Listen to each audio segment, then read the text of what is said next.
Hello, everyone, and welcome to the Omega Metroid podcast from OmegaMetroid.com. My name is Andy Spiteri, joined by Dakota Lasky and Doominal Crossing. How are we doing today, gentlemen? Let's start with you, Doom. Yeah, absolutely. It's actually been quite an eventful week for me. So first off, I know we're going to talk about a very different game today, but I got to talk about this RoboCop Rogue City demo that I got the chance to play recently.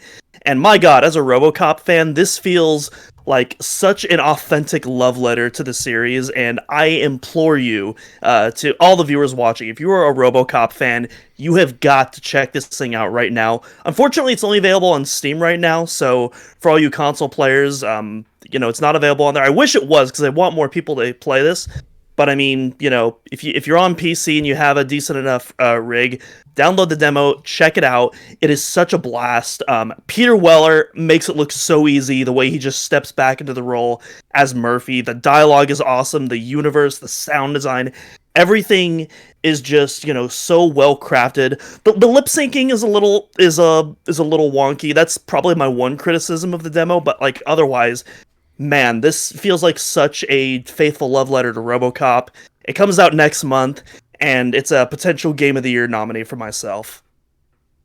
Okay, this episode brought to you by RoboCop the game. No, I actually heard that it was pretty good. We were talking about that a little bit in the Discord. RoboCop owns, by the way. I love even the new RoboCop. I thought was pretty good, and I think people were a little bit divided on that. But I thought it was all right. All right. I've seen that first one since it hit theaters. I need to rewatch that again and see what I think. I only remember that Michael Keaton was like the villain in that. Yeah, he was goofy and charming in that. Well, let's go from good to not so good. I'll throw it over to Mr. Dakota Lasky. How you feeling today, buddy? Not great. I'll keep it brief, and I'm probably not going to talk too much in this episode. But yeah, had a rough weekend, been pretty sick. I'm doing better today, thankfully. So wanted to jump on because I really love this game, and I've been enjoying playing it. And it was a fun distraction for me when I was not in the bathroom. So yeah, also Jets beat the Eagles this past weekend. Let's go Jets, Jets, Jets. Let's go. So I was happy about that. The NHL season is back, by the way. We should circle any Flames versus Devils games. Maybe, yes. Maybe put a couple loonies and toonies down on the line for those. What do you think? I'm always down to bet on my teams. Well, I think I'm pretty sure I would lose if I bet on my team because we're not off to a great start. But well, that's okay. I bet on the Jets, so I feel you. There you go. And all you had to do is get food poisoning for it. So yeah, well, sacrifices have to be made sometimes. Yes, that is true. Okay. Well, so first of all, I just wanted to say the reaction to Logbook Archives last week I thought was great. I thought that was a great episode. It was one of our longest episodes ever. So, I hope everybody, they might still be listening to it actually, but I got a lot of really great feedback. A lot of, obviously, very complimentary of all the research that you put in, Dak. So thank you for that. Logbook Archives will return in the future. So there is a whole host of topics to cover, and I'm really excited about that. And if I may plug one quick thing really quickly. As a lot of you know, I'm involved over on Zelda Dungeon. We have got the 5th annual Zelda Dungeon Fall Brawl character contest going on, where you can win some prizes for predicting the bracket. So it's a popularity contest. There's 64 Zelda characters. It works like an NCAA bracket. You go through and you think, you predict who's going to win round 1, and then round 2, round 3, etc., etc. It's a lot of fun. There's new polls every day. The tournament runs for about 10 days. Head over to Zelda Dungeon, check it out. This is one of the things that I still am spearheading, even though I'm not on the writing team anymore. So yeah, it's going to be a lot of fun, and who doesn't like some crazy matchups? And we even copied this idea on the Omega side a couple, I think about a year and a half ago. And I don't know why we didn't do a second one, but maybe we'll do one this upcoming summer. I was going to say, it sounded like you were going to segue into we should do another one. We should do another one. Yeah. And we should. I agree. Yeah. I'm curious, when is the spicy take episode for Zelda cast dropping? Because I'm very excited to see your reactions to that. Not this upcoming week, but the next. So basically in 2 weeks from this day. So this is a new gimmick we're trying, and we might, if it's successful, maybe we'll do it over on the Metroid side. And we're gonna rate these takes like either like Elden hot or like Hebra cold. So if somebody gives us a take and they're like, yeah, Ocarina of Time is a great video game, that's an ice cold take, dude. Yeah, that's... Yeah, if someone's just like Ocarina of Time's the worst Zelda game, well, that's a hot take, and not a good take, just a hot take. So yeah, that's coming up. And if you, I mean, I guess while we're shilling, if you want to contribute to that, just DM the ZeldaCast at the ZeldaCast on Twitter, and we have our community manager kind of picking and collecting. So I haven't seen what you submitted yet, Doom. I'm looking forward to it. Oh, I sent a DM, and all I'm going to say is that I chose violence. Oh boy. Okay. Well, I think that we have a lot to get into here today, so we better not beat around the bush. Definitive ranking returns for the first time since May. Wow. And for the first time since Metroid Other M. So we've been talking about this episode. Was that the last one we did? That was the last one we did. About that. Wow. Okay. Yeah. A much needed palate cleanser. So and that's before probably why that we haven't done one in a while. Probably not. Although, to be fair, before that was Metroid Prime when the 20-year anniversary rolled around. So that was back in November. So yeah, lots of stuff to get into on definitive ranking. Lots of games still left. And today we've been talking about it for the last couple weeks. It's finally time. Metroid Prime 3 Corruption is stepping up to the plate today to get definitively ranked by us. And I'm going to give you a brief rundown of what the definitive ranking series is all about. So we got 10 categories that we are going to be ranking on a scale of 1 to 5. And 5 being the absolute best. 1, well, it's not so good.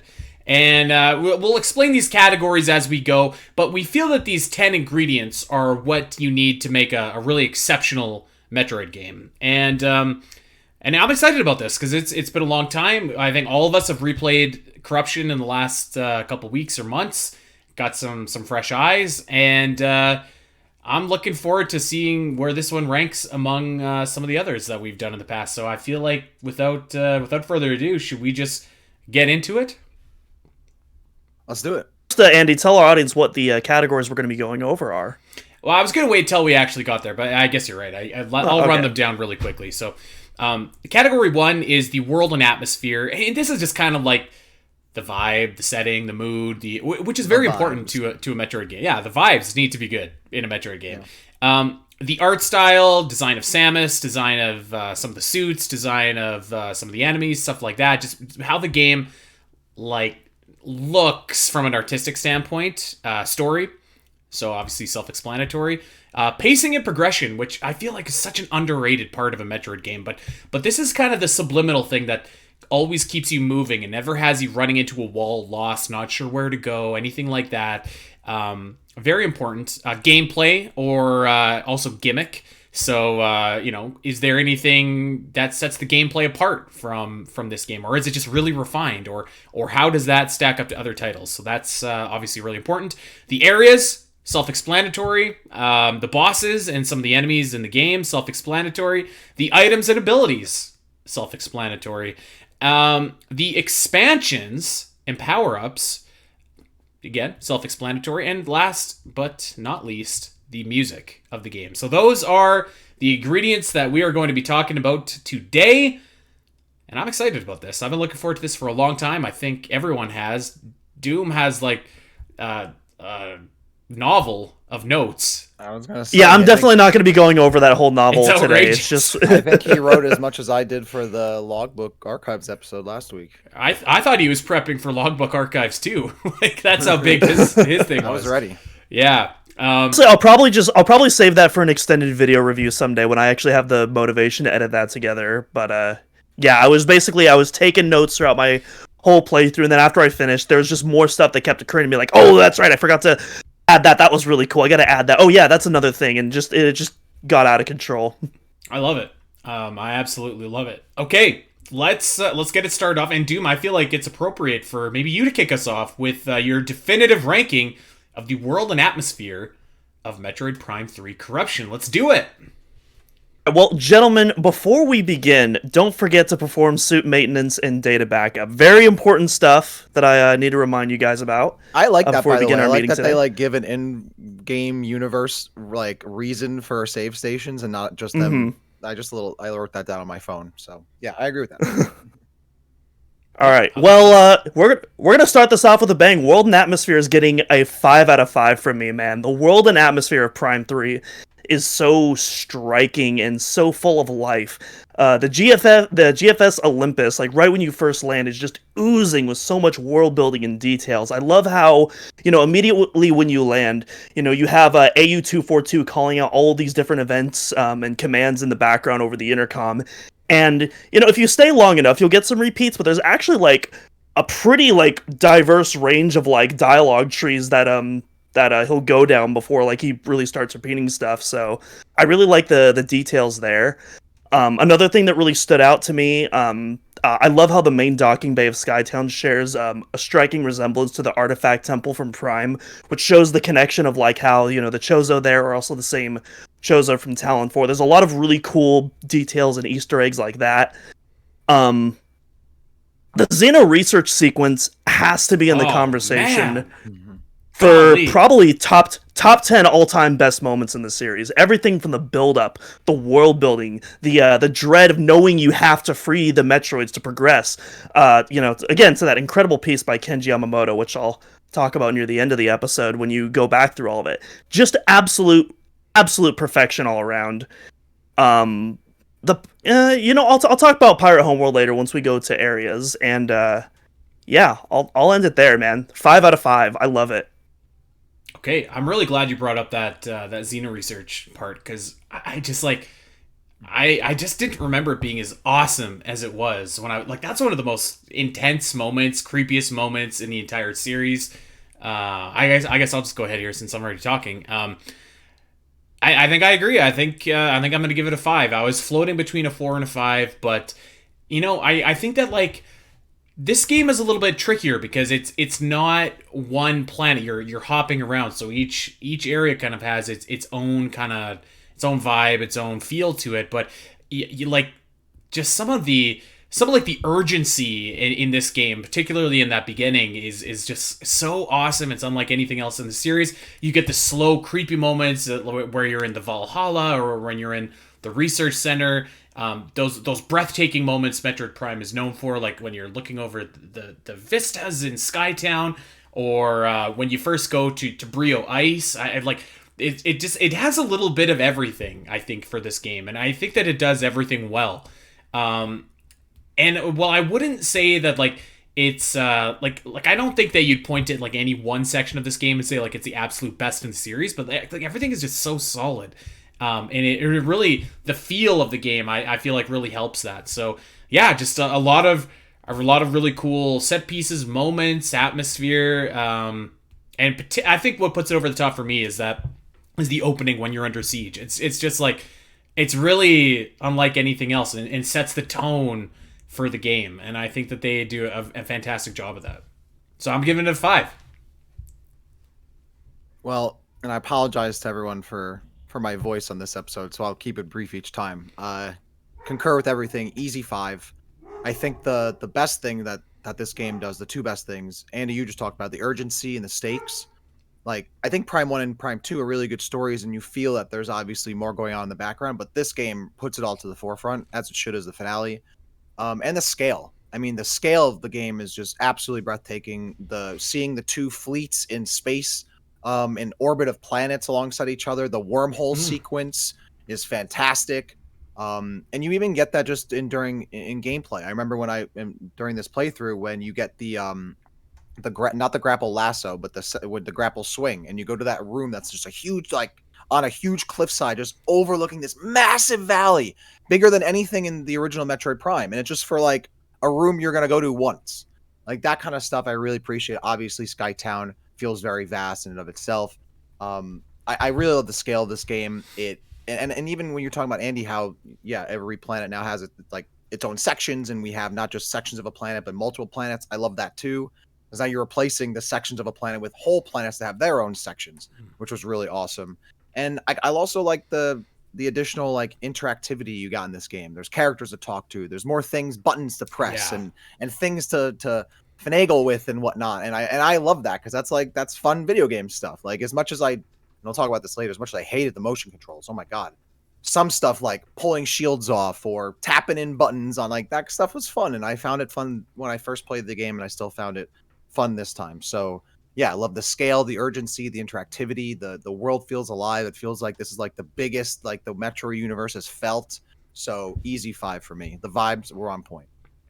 Yep, totally agree. And like we didn't even begin to cover everything that kind of contributes to making it so awesome. I mean, like the man, you nail it. Like the voice acting, Voice there's acting actually is characters for you to interact with. Like it really, it does feel like a different experience. And I think corruption sometimes gets a bad rap for feeling a little bit different, but I think it really works for it. I mean, you get these huge invasions and campaigns you're part of. Yeah. Like you said, the Norian section, which I mean, you're talking about, are any parts of this game some of the best in the series? And you're unsure. I was very sure. I think the beginning of this game and the end game of this game are very, very peak Metroid for me. And then when you get to Skytown. So I love the intro sequence. That in and of itself is such an awesome part of the game, and like it's not necessarily like pure Metroid Prime, but it's fun and it's awesome, and it sets up the game really well. Where you do get into the more traditional Metroid Prime experience once you get to Brio. So, I the vibes were immaculate. I love the scale. Everything about this was great. I feel like in terms of traditional Metroid, I could also argue that Valhalla is probably like a contender for like one of the best moments in general, just because it's such a condensed and small area. I feel like it's more of a moment and less of like ranking an area, and as a moment, I think it's like a top tier moment. I think you could say the same thing about Phase, to be honest. But let's save that for when we get to the areas. Okay, let's talk about the art style, and I feel like. I mean, the art style doesn't change as much in Metroid as it does in some other series, and specifically, I don't think it changes as much for Prime, like the Prime series, as it does for the 2D series. That being said, I think that you still have some like really, really like incredible character designs, really incredible just set pieces. I love the way that Samus' ship has kind of been reinvented now. I mean, it looks like a gunship. It doesn't look like this kind of clunky floating toy. It looks like something that's going to do some damage.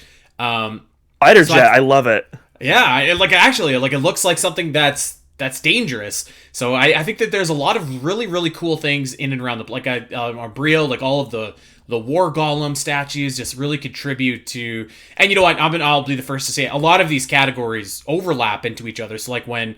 For example, when you have something that's really great in the art style, it's probably going to contribute to how good the atmosphere is. But you know, all these golems or like all the little robots and stuff, and for anyone that's unlocked some of the extras in this game with all like the character designs and those little diagrams and stuff like that, like it's full of a lot of really good stuff. I mean, it did build on a really solid foundation already with Metroid Prime and Metroid Prime 2. I think those games looked incredible. But, even Samus herself, like, I think the design of the PED suit is really awesome. I think the Hazard Shield is, like, one of the most underrated suits in the series. That thing... 100% agree. It goes so hard. It looks so good. So I don't know. Am I going to give this a 5 or a 4? I don't know. What are you going to do? I don't know either. Dak, what say you? Okay, I can go real quick. I gave it a 4. Yeah, it's like a mix of Prime 1 and Prime 2. I like the character designs for the most part. I think there are some choices that are a bit odd. The Federation crew troopers look like NA box art Mega Man, and they have a weird blue jumpsuit on them. Wow. Like Omega Ridley is kind of goofy looking to me, but then like I really like how the space pirates in general look more like feral and kind of like naturalistic compared to how we saw them in Prime 1 and Prime 2, like because we're getting more towards like their home world or whatever it is. I really like the use of contrast in this game. Stuff like the Nova Beam pairs really well with some of like the environments you're in. But I will say, aside from like the perennial issue that people have had with this game, which is the bloom and like the lighting a little bit, I think sometimes the game just, and maybe this is because it's not an HD, it's an old game, but it's kind of muddy at times, and it sometimes can be hard to see the details that you know are there, and that again I think could mostly contribute to how I'm playing it maybe today. I mean, I played it off the Wii, and the resolution is what it is, so I don't know if that's necessarily part of the art style, but I think I really like what they did with the character designs. The main menus are sick. And I'm talking about the Yeah. original main menus, not trilogy. Like I love like the X-ray scans, these little insects and creatures and whatnot. Yeah, the PED suit, the hazard shield, sick. I love all the phasing related stuff with like hyper mode. I just think it's not perfect. And certainly the more I played the game, I was like, damn, like screw a Super Fusion remake. I want this game remade so I could see all of this stuff in HD. Like I was looking at this and like, this it looks great, but at the same time, it's so held back by not being in HD. So I give it a 4. I think I have an answer for what I'm going to give it, but you go ahead, Doom. Okay. So here's the thing. I was also debating on whether or not I wanted to give it a 4 or a 5. And Dak, you actually brought up you brought up the big thing that I was considering it on, and that the original Wii game, as much as I think it's an absolutely gorgeous game, it is so oversaturated with bloom lighting, and that was just kind of a trend in the late kind of 2000s era. Nintendo was very guilty of this. Microsoft was guilty of, like, it was present all over gaming. Bloom lighting was like the thing back then. And obviously now it's it's finally toned down and pared back. But when you're playing the game on Prime Hack, you actually have a built-in slider where you can adjust the bloom lighting for Prime 3. And the Prime, I think they recommend like 65% for this.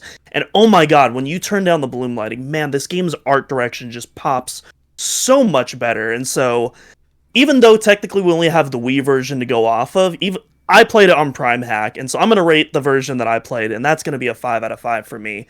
I love and there's so many cool details about this game too.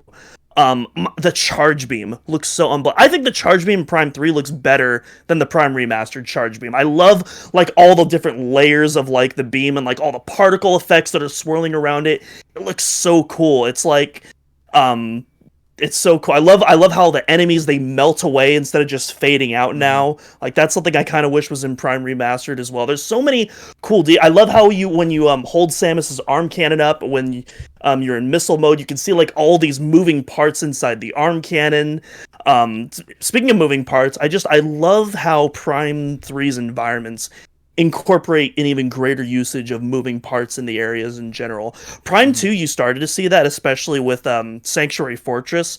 Prime 3 just goes all in. Every single environment you go in, you look at a wall or you look at something in the background, and there's just like all these so much complex machinery going on, like doing like, something that you can probably scan and learn more about it if you're really into it, like me.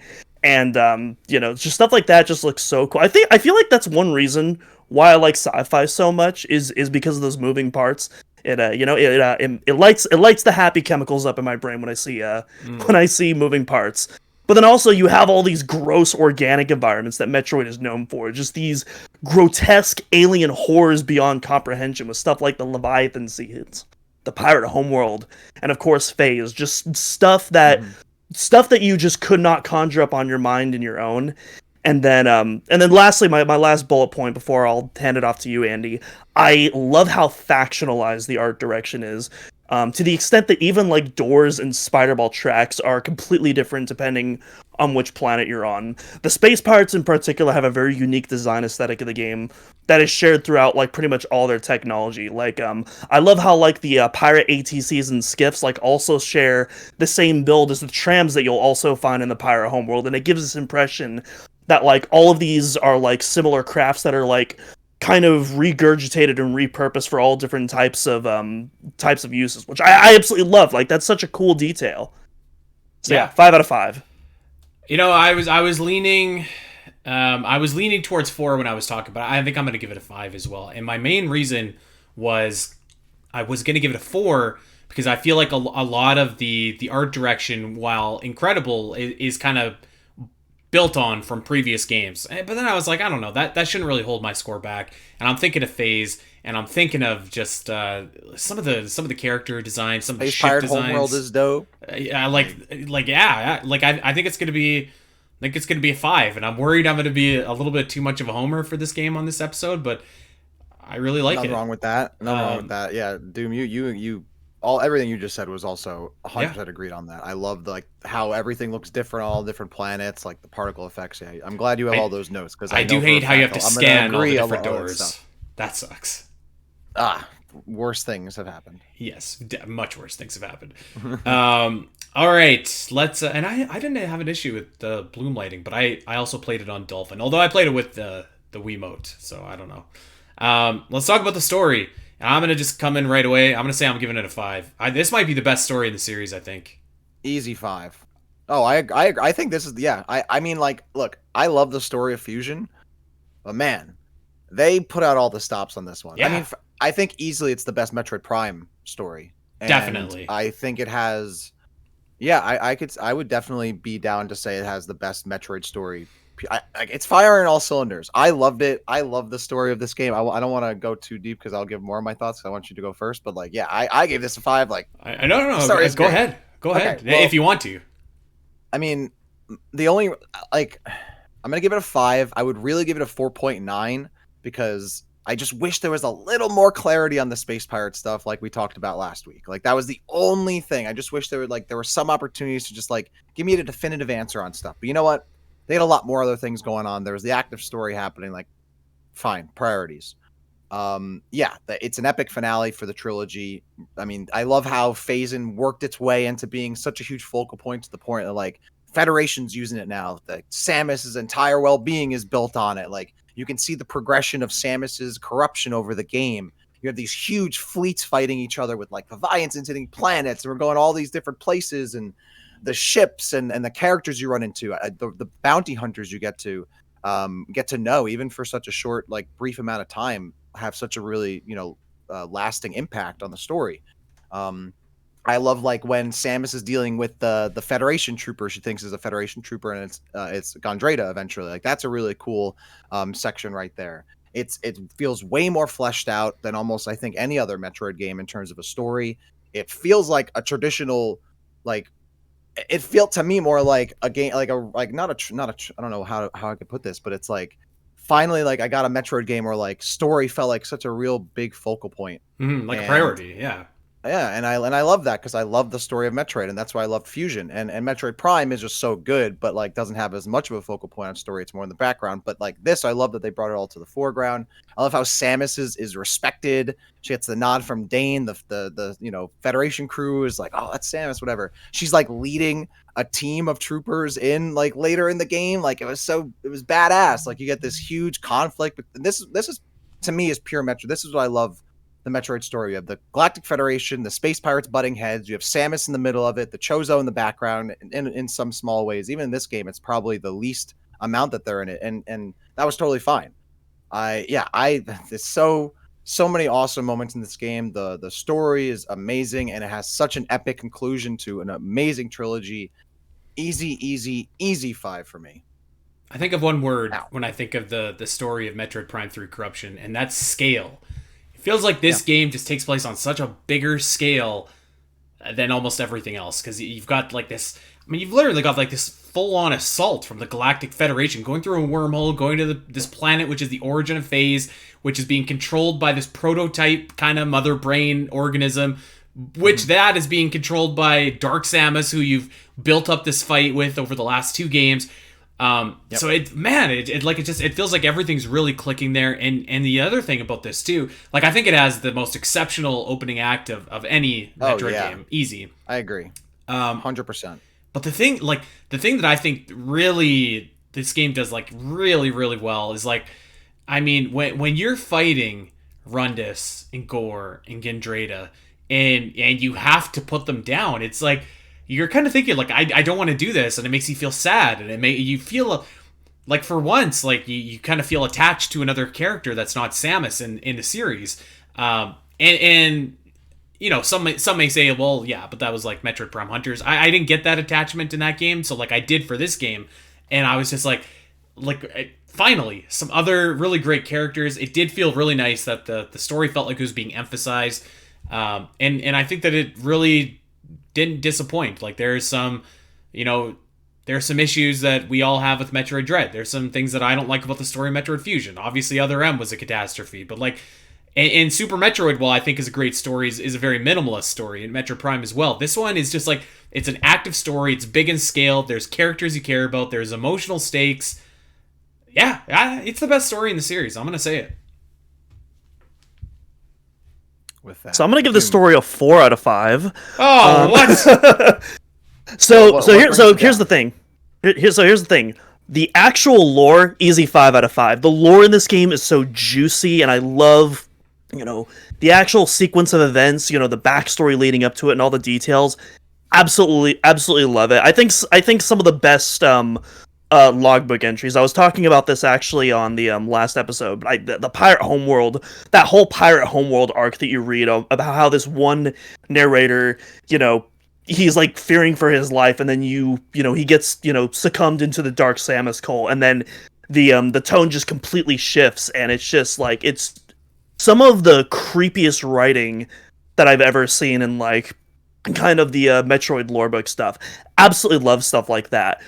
My one issue with the story, and it's actually funny because Metroid Dread was brought up. I actually have a similar issue with that game as well, and that this game, it has this nasty habit of proposing a potentially interesting scenario in front of you and then pulling that back and just never elaborating on it, or just revealing it to be something very anticlimactic. And I think there's a couple of things here. So first off, I'll talk more about hyper mode later for the gameplay section, but I think for the story it doesn't really work for me, because basically the ultimate theme of Metroid Prime 3 is how much of yourself are you willing to risk for power? And everything around you is succumbing to that power. The space pirates do, the bounty hunters that you're forced to kill do. And I think that element of it works. But the game wants us to believe that we're on the brink of succumbing to it too. But I mean, that's just not the case. Hyper mode is basically an instant win button. There's never any fear that you yourself are going to succumb to it.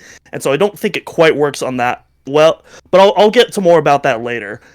I think the penultimate sequence that kind of really gets to how I feel is the Ice Brio sequence. I think it perfectly encapsulates my thoughts on this. You get teleported to an environment polar opposite, pun intended, of the one you stood in moments ago. What was once a hostile world is now peaceful. What was once teeming with life is empty outside of some traces of the past. You're contacted by what sounds like an alien voice while in this special place, making this mysterious place all the more intriguing. What secrets await here, and who is trying to contact me? Well, the screw attack, a single lore entry, and some minor info on the Brio's encounter with the Chozo can be found, but otherwise, there isn't anything to be learned here. And the voice contacting us, yeah, it's just AU242, whose transmission got garbled up for some reason. And the fact that Samus doesn't speak during any of the interactions, but for some reason the AU was worried she didn't respond before, and is still not responding when the transmission finally gets through, is really the cherry on top of this whole buzzkill sequence. And the thing is, I think the game's story works on its own without all this. So, like, unlike Metroid Dread, where, I would, like, rewrite some stuff, I would just cut this sequence altogether.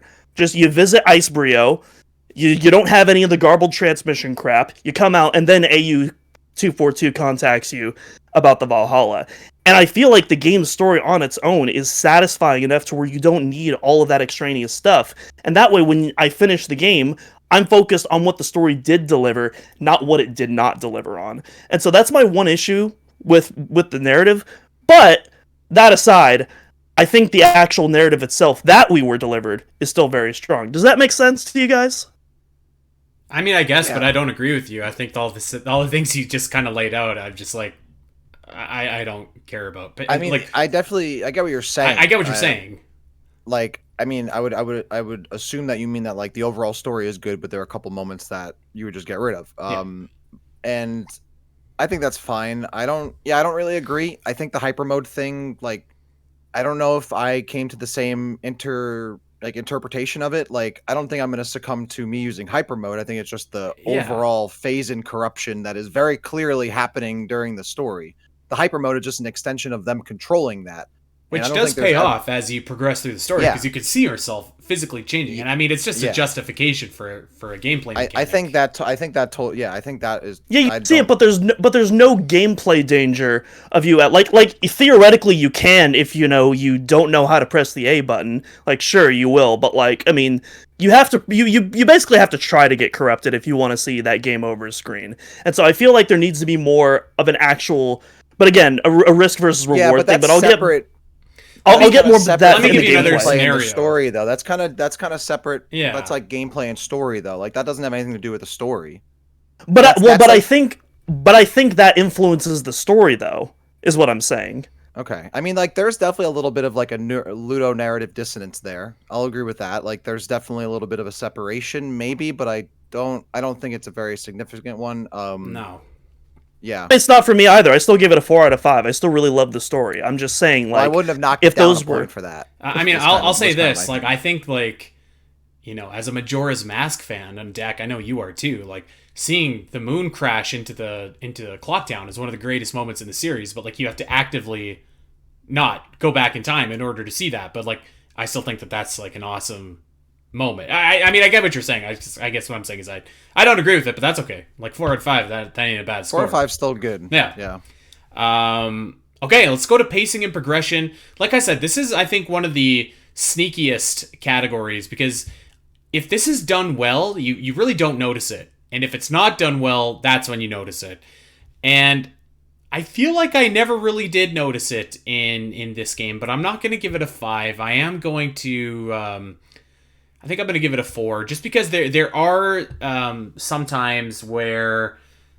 You know, I think that the game there's a few instances that I can think of where there's like some traditional Metroid backtracking for the sake of it, particularly when you have to go back to Skytown once you're on the pirate homeworld to get the what the heck do you get actually? I can't remember, but I don't know. Fireball, I think. Yeah, something like that.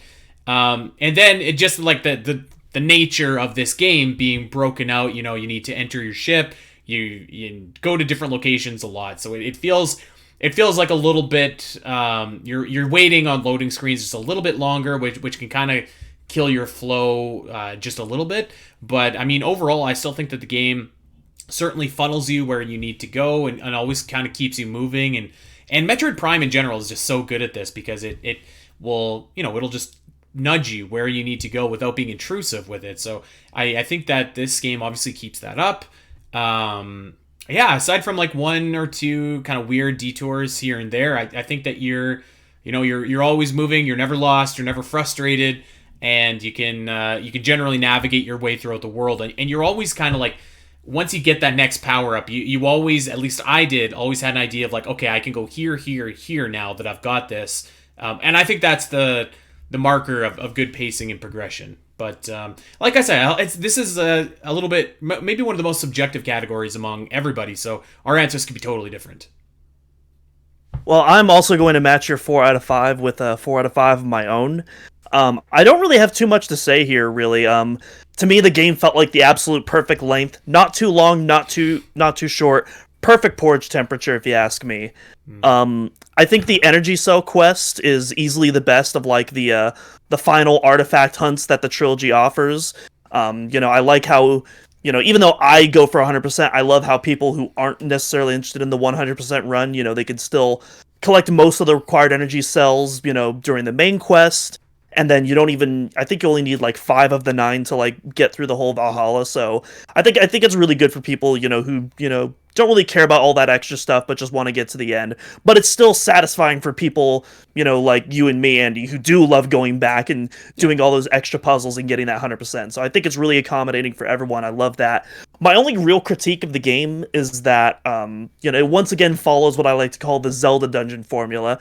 Not the website Zelda Dungeon, of progression introduced in Metroid 2 and Metroid Prime 2 as well, as opposed to the more traditional road trip style of exploration perfected in Super Metroid and Metroid Prime, which I really like. I really love, you know, you collect an item in one area, and maybe you'll collect another item in another area, but maybe it's in, you know, a completely different area. You know, there's always this sense of, you know, the next item could literally be anywhere, and you kind of have to just look at your map and see just what you haven't explored. Whereas, you know, in Prime 3, you typically stay in one area for the vast majority of the time, then stay in the next area for the vast majority of the time, etc., etc.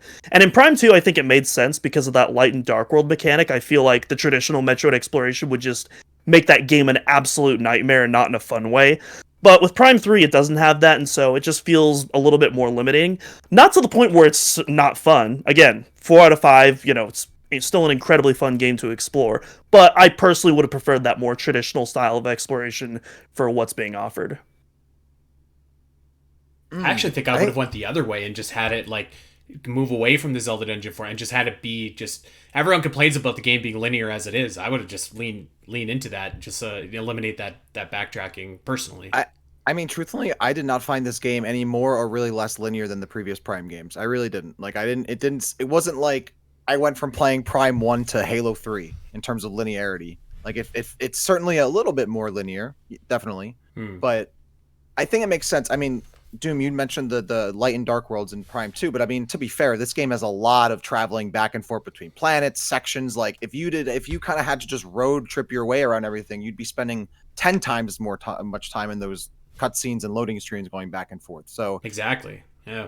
Well, I mean, it's the same thing as going down an elevator, though. Like, maybe for the Wii loading times, it might be a little more. To be fair, I was playing on Dolphin, where loading times I was playing on the Wii. Yeah. So I played the original, but so I could see how they would have wanted to avoid people going back and forth through all of these different places as much as they did in the first Prime game, which only has a lot, like a way fewer places to go, and there's less screens between them. So otherwise, I had pretty much the same feelings. And personally, don't get me wrong, not that I like loading screens, but I don't necessarily mind a few cutscenes and load screens here and there. Like, I'm not someone who needs to be gaming 100% of the time to enjoy it. I like a ship or like a little scene where I can see my ship fly off and come back and whatever. That's totally fine. Hey, a loading screen is an opportunity to drink a Mountain Dew gamer fuel, if you ask me. I will say this. It was refreshing playing this game and just watching Samus's ship soar, rather than just like, this is how you jump. Here, you could collect artifacts, like those little stupid gameplay tips that every single loading screen ever has now. It was nice just to see a ship. Yeah, I like that kind of stuff. It adds to the atmosphere and the vibe of the game. I also like in this game how it tracks your objectives in the settings, or like in your logs or whatever. So like, obviously getting lost in a Metroid game is cool and fun, but at a certain point I want to know where I'm going. And also, if I, put the game down for a little bit and come back to it, I want to be able to remember where I am. But the game is not specifically telling you, like, it tells you, like, go do this. It doesn't tell you, go get the ice beam and then jump to this platform and then open that door to get it. There's still exploration and discovery that you need to put in to get to that point. But you know what your destination is going to be. You just have to figure out the journey. So I was totally fine with that. Yeah, I thought it was a 4. Like, totally worked for me. I will say the Norian sequence is really good, but I can see how people could say that it potentially is a little long. I liked it for the length that it was, but I can see how people could see, like, all right, it overstays its welcome a little bit. So that's not a gripe that I have, but I can see that's a valid argument to make. I could see 100% it. I mean, it does take a little bit. I just think it's so engaging that it's like that'd be like if someone said to me like the Lord of the Rings takes a little bit to get going. Which it does, but like, chilling with the hobbits and Hobbiton, yeah, good time. Yeah, it's kind of the point. It's building you up to it, Yeah, it's like the exact opposite vibes though. They're just like hanging around having a good time, and you're under siege. Yeah. Okay, the gameplay / gimmick of the game. I feel like this is going to be all over the place. Who wants to go first? You can go first. I'm gonna assume he was talking to you, Doom. Let's see. Okay. Okay. I was looking at my notes. I wasn't looking at the camera. Sorry. No, he was joking. All right. I can go first if you want, but you look like you're ready. All right. I'll go now. I'll just. So yeah, gameplay gimmick. I'm gonna give this another 4 out of 5. I really like Prime 3's gameplay. This is one of those elements. I'm so glad I replayed this game because. This is one of those elements that was just like so much brighter than I remember, and I'm really glad that I got to play it recently to get that reminder of just how solid Prime 3's gameplay as a whole was. I was just talking about this when we were talking about the progression, but oh my god, the loading times in Prime Hack are ridiculously fast, like so much faster. Granted, I'm sure a lot of that is because I also have an SSD in my computer, which gives you much faster loading than a traditional mechanical hard drive. But oh my god, if this ever gets ported to Switch, I hope the loading times are this good, because this alone puts the game up like a whole nother letter grade for me. Like on the Wii version, constantly, like every other door, you'll be waiting like 5 to 10 seconds, and it just absolutely kills the pacing. But like here, pretty much everything is just super snappy and instantaneous. You can even skip cutscenes in Prime Hack as well, so if you want to restart something, you don't have to go through the whole dialogue tree again. It's just, oh my god, it's just such an incredible quality of life improvement. But let's talk about stuff that's, not via emulation. Let's talk about the actual game itself. The motion controls, including puzzles, were stellar for me. I don't know where other people are having issues aside from just not understanding the Wiimote strengths and limitations. I personally had absolutely zero issues pointing and aiming and, everything. Like everything was, when I wanted something to get done, it would correspond accordingly. I don't know what else to say there. We were just talking about the prologue. I love the prologue, and I specifically love it because of how un-Metroid it is. I think that's a strength of the prologue, because it's not the same, it's something radically different. It's not the same thing that we've done in the last two games. And despite the fact that it's blatantly trying to recapture Pillar of Autumn from Halo 1, I think it does that, but also still has enough of those core Metroid elements to make it something that fits in the sequence. You're still solving puzzles on top of the combat, but the difference is, instead of being alone, you're in this active war zone. You're talking with characters. You're creating relationships. Like, it's really cool and fascinating. I absolutely love it. The only thing, and I was hinting at this before, my one issue with the gameplay is hyper mode, which is really cool in concept, but it's missing that key risk-reward factor to make it click. And the game wants you to use it by making enemies increasingly bullet spongy, especially when they enter their own hyper mode, but then they get instantly melted away without much health loss once you do it. So it becomes an insta-kill rather than a tool to strategically use. I have this whole thing about how I was going to fix hyper mode, but we're already going long enough, so I will just I'll just post my notes in the episode notes, and if you all want to read how I would fix hyper mode, you could just read it there. But I'll just pass it off to you guys now. That sounds like a great editorial from OmegaMetroid.com. Okay, I'll go. So, like I said earlier, I think Metroid Prime 3, it does a lot of things really, really well. And I don't know necessarily that it's the best in any category, but it does everything exceptionally well. So when I was thinking of the gameplay and gimmicks, obviously it's got the, I think of 4 main pillars in this game, and they're not all weighted equally. And I love 3 of the 4, and I think the 4th one is fine.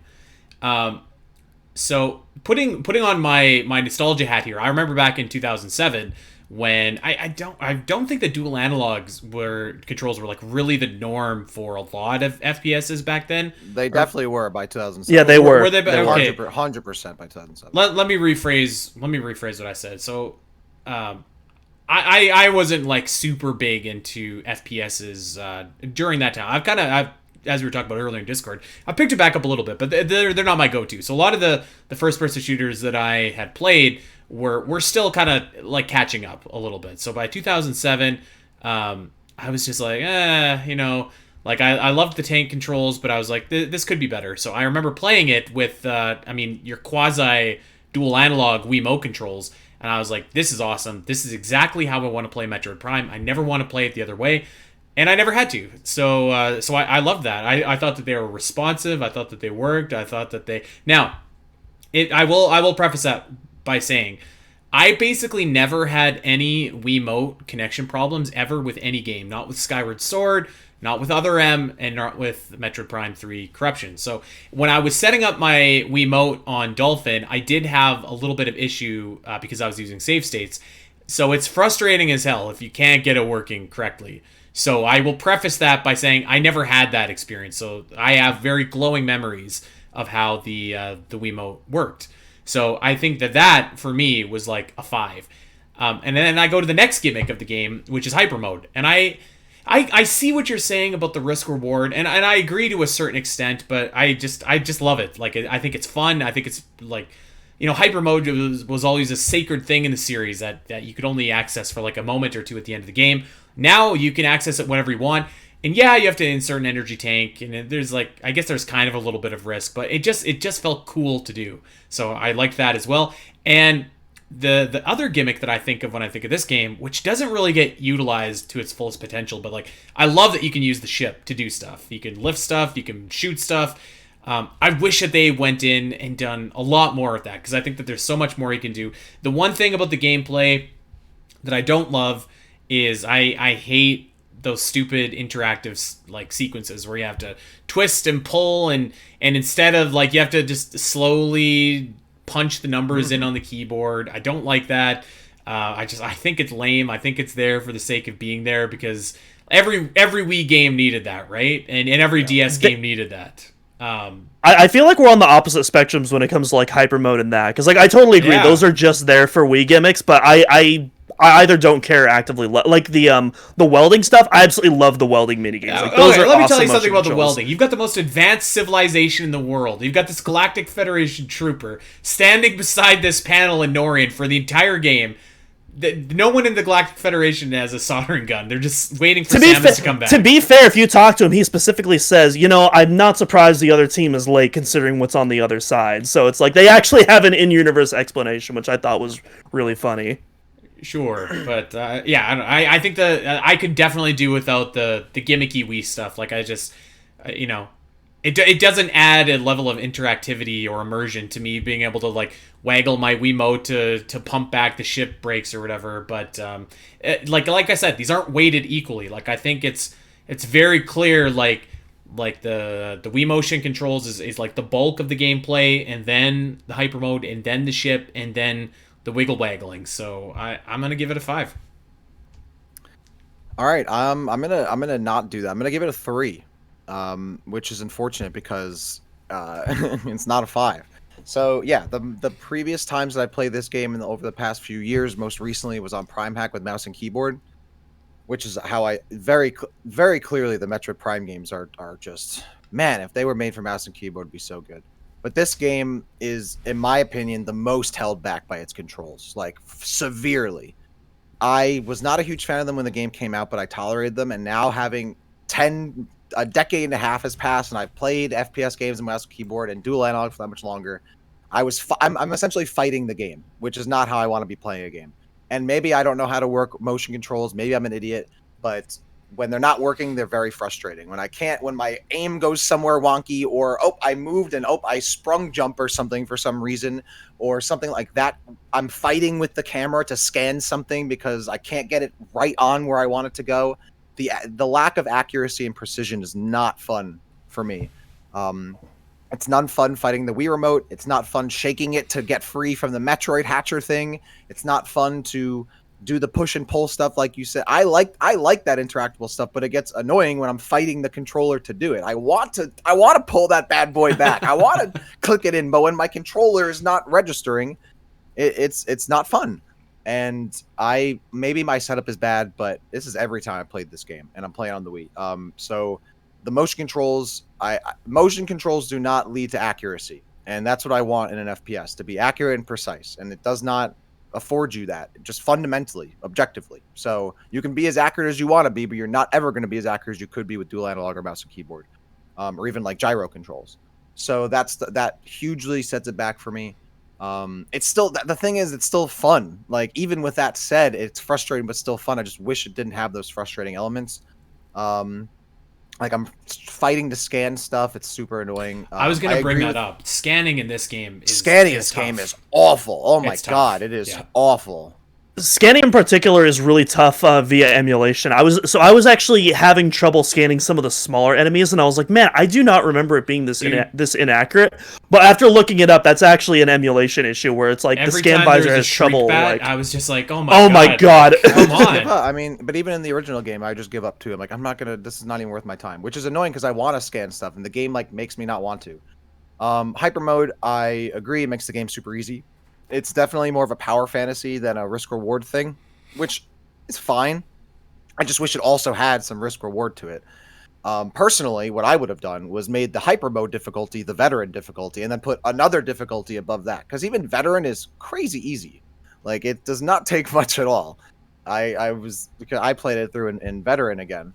Because I was like, I'm not going to do hyper mode. But then as I was playing, I was like, I should have done hyper mode, because especially with the hyper mode in-game, parts of the game are just tragically easy and do not require much thought. I also think beam stacking is very lame and not cool, so that takes it down for me.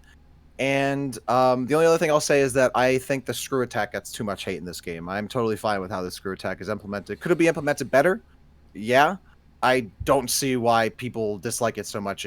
It makes sense. It's fine. It's not something you're doing all the time. Is it the same as the 2D Metroid screw attack? No. Do I think it could be? Yes. But at the time it wasn't. I still think it was fine. But yeah, I gave it a 3. I love the gameplay. It has like it's prime gameplay. It has a little bit of Halo to it, especially the beginning. But like fighting with the motion controls, like after playing this playthrough, I'm like, man, cannot wait to play this again on mouse and keyboard, because it's fighting a game is my least favorite thing when it comes to. I should be enjoying it, not struggling to get on the same level.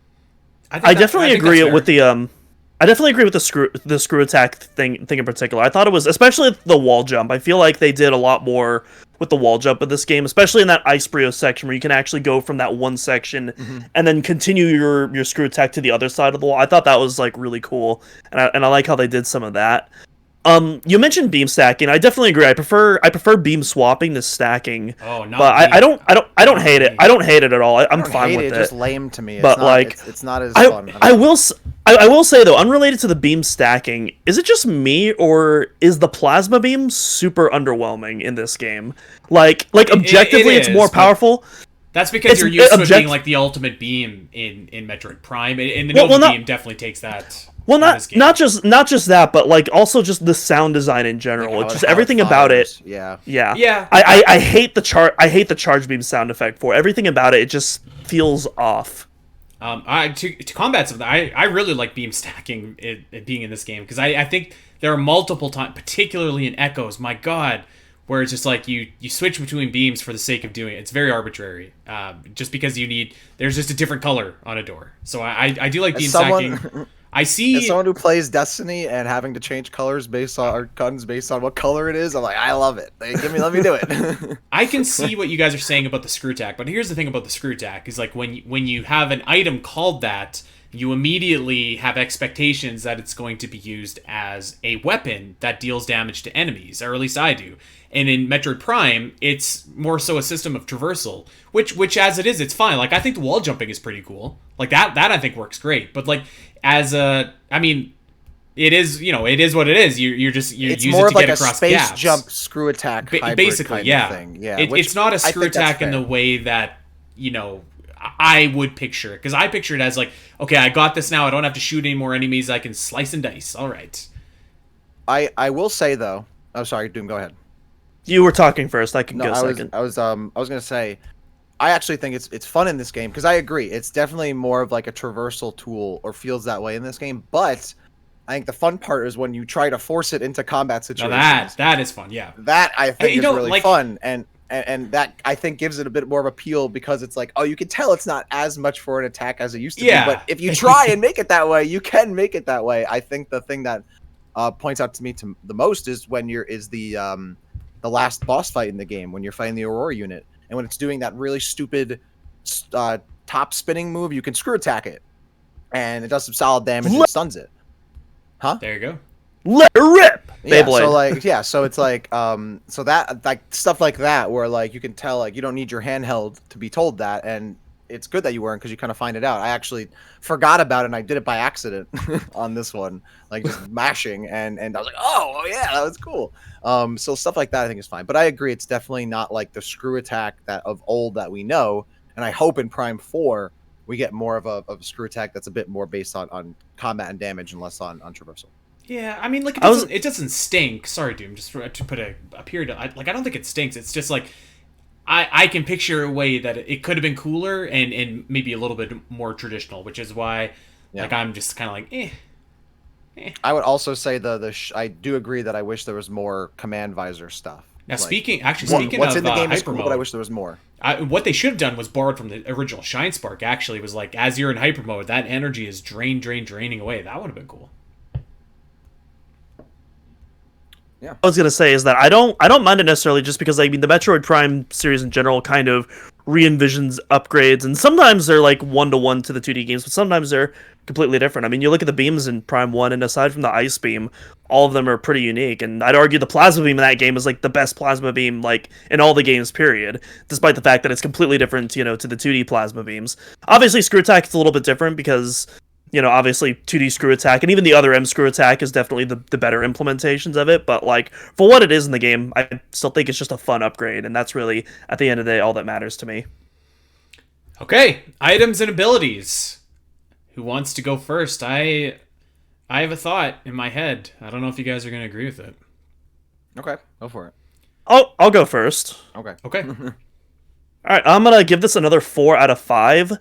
We were just talking about the screw attack, but that actually does not factor at all into my items and abilities. I did talk about the plasma beam as well, so I'll just skip over that in the notes. Let's talk about the grapple beam. Oh my god, the grapple beam in this series is the best by far. Even Dak, Dak was just saying that even though the motion controls didn't resonate with you as much, the grapple beam and specifically the grapple lasso, just ripping stuff off. That's something I feel like is just universally loved by almost everyone.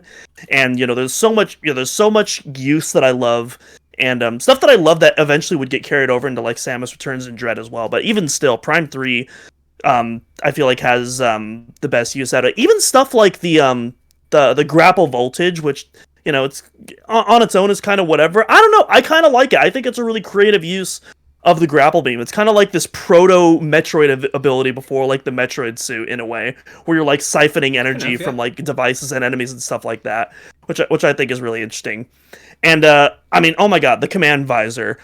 Obviously, there's so much potential there of like where you could go, and I definitely want to see where I hope that this comes back in Prime 4, because man, there's so much stuff that you can do with it. But like even as a first attempt in Prime 3, like there's it's such a cool idea, and like just even using it as a landing pad, let alone stuff like the ship grapple beam, which leads to like some of the coolest puzzles in the game, in my opinion, where you're like constantly going between areas and you're like stacking like all of these power sources together to create like whether it be like a giant Kaizu-sized golem to clear the way for you, or a generator to help you get an energy cell. Like there's so much cool stuff that you can do with the ship grapple. The only downside of it really is I wish that the ship missiles got a little bit more use. That feels like kind of a one and done after you take out the Brio generators.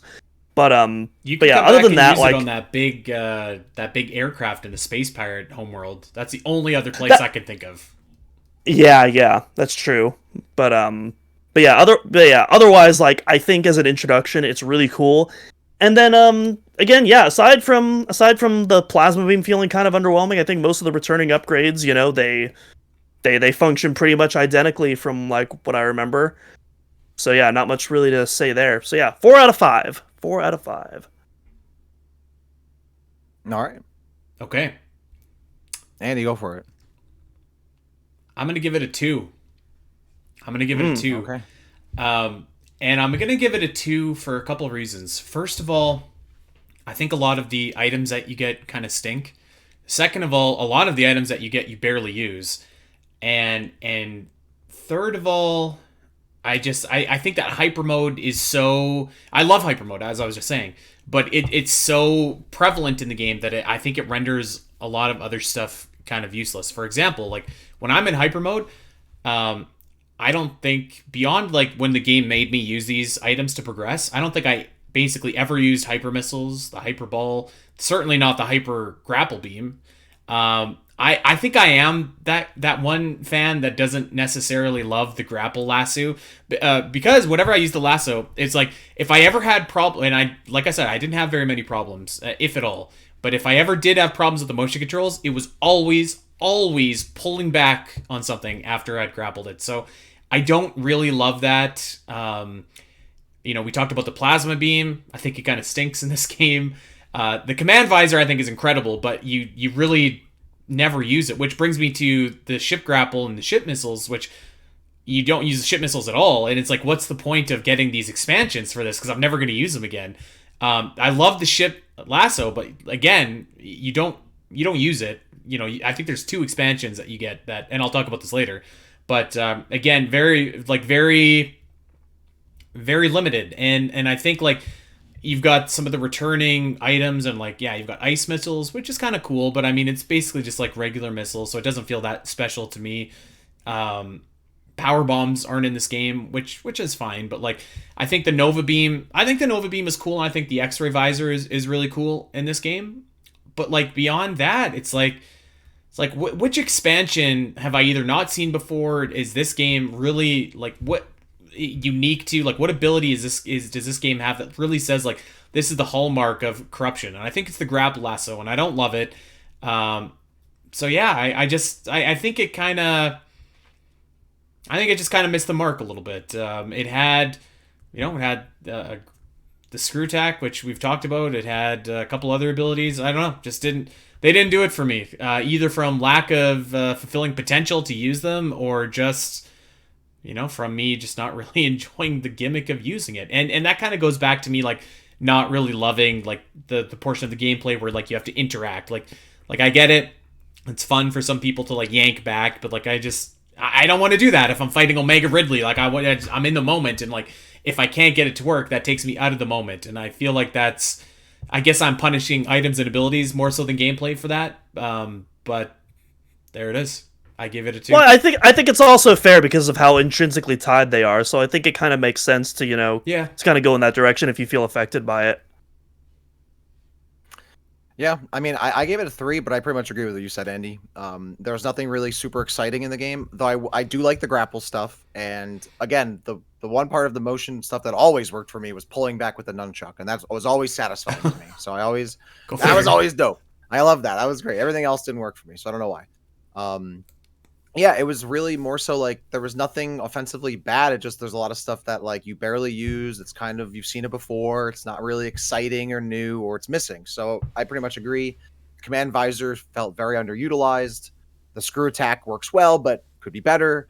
The beams stack and they're not really exciting. The spring ball kind of dilutes the game a little bit. The X-ray visor coming back is cool though. I enjoyed that. So not super exciting. I think this is probably one of the weaker parts of the game. If not the weakest. I will say I love how I think the Nova Beam, you collect that a bit too late in the game for my liking. I think that should have been a little bit more, maybe not right as you enter Pirate Homeworld, but maybe like your second trip. I think you should have gotten that before before Hazard Shield, and maybe Hazard could have been like the final upgrade you collect before entering the scene. I think that would have been a lot better, because what I love about it is I love how the Nova Beam and X-Ray Visor are used together in combat. Like I think I love the emphasis on combat and how like enemies that once gave you trouble, now you can just one shot, and you get this like really sick like zoom in, kind of almost reminiscent of like the sniper from Hunters almost to a degree. And we were actually talking about this for the Prime 3 guide. Doom told me something that blew my mind. He's like, why did you write about the quick kill with the Nova Beam and X-ray visor for the Metroid Hatcher? And I was like, huh? What? Yeah, you can literally two-shot that thing after you collect both. It's such a cool thing. The scans don't even mention it. It's just something you just kind of have to experiment and find on your own. But like I love stuff like that. Metroid is all about experimentation to me, and so I love that there's like all these like hidden enemies that like you wouldn't even guess that where you could do that with. But yeah, again, I feel like it would have been cool if you could do that just a little bit earlier than when you're authorized to do so. I think that's fair. Authorized. That's a curse word around these parts, Doom. No, I agree with everything that you just said. I think that what you just laid out was pretty much on the money. Okay, well, let's talk about areas in the game. I'm going to take the lead on this one, guys, because I'm feeling chipper here. I'm going to give it a 5. I probably would have given it a 4, or maybe even lower before my recent replay through. But like, man, I love the Pirate Homeworld. This is like got to be one of the most underrated areas in the entire series. It looks so awesome. This acid rain, neon, like just cyberpunk kind of vibe to it. It's totally up my alley. And like Dak, as you said earlier, like each area has its own like little sub area almost that just feels like so. It really adds to the atmosphere and adds to the presentation. So the Pirate Homeworld I think is incredible. I love like the more military feel of Norion and like that opening sequence as we talked about again, and the GFS Olympus too is just like, it feels like this cool warship that you're on. And the Valhalla of course is so creepy, and we talked about, I mean, Skytown is just absolutely beautiful and majestic, and but it also has its dark underbelly with the Xeno Research Lab, which is just an incredible moment. Phase, I think, is probably the best ending area of any Metroid game. I mean, it just like and you know, Brio. I think Brio is probably the weaker one because it kind of goes for a little bit of everything. It kind of goes for a jungle, an ice, a fire, a rock kind of aesthetic, but like none of it's bad. And like there's like I said earlier, there's all this cool like war golem stuff and other just augmentations. So I really think that like the areas in this game are slept on and underappreciated because I was replaying it and going through and I was just like, God, this is awesome. Like the Pirate Homeworld, Skytown, this battle on Norian, like the Valhalla, like this is great. So yeah, easy 5 actually. Yeah, I'm right there with you. This is going to be a 5 out of 5 for me as well. Much like, the art direction and the atmosphere. These are all pretty intrinsically tied together. So 5s across the board for all of that.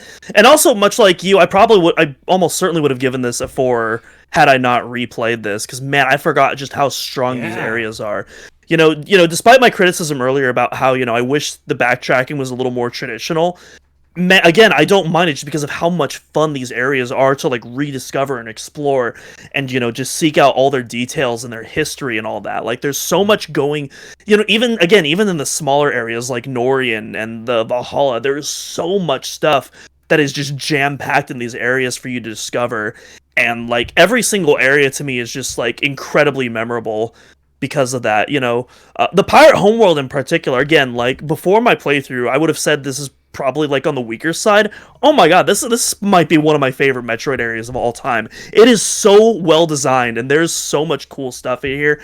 You have again these horrific like biological experiments, but you also have these really like gritty, mechanical equipment and transportation stuff. And then you also have like these high-tech security centers and all that. And then of course, you have the big invasion sequence leading your way to the sea, which I absolutely love that sequence. By the way, God, I love awesome. it. I can't believe we haven't brought that up till right now. Where you're building the bomb? God, that's so good. Well, no, I'm not talking about the bomb. I'm not talking about the bomb on Skytown. I'm talking about the invasion sequence where Dane comes to the you come to the planet and you're literally you're storming it. Yeah, I love building the nuke too, but yeah, I'm talking about the invasion sequence.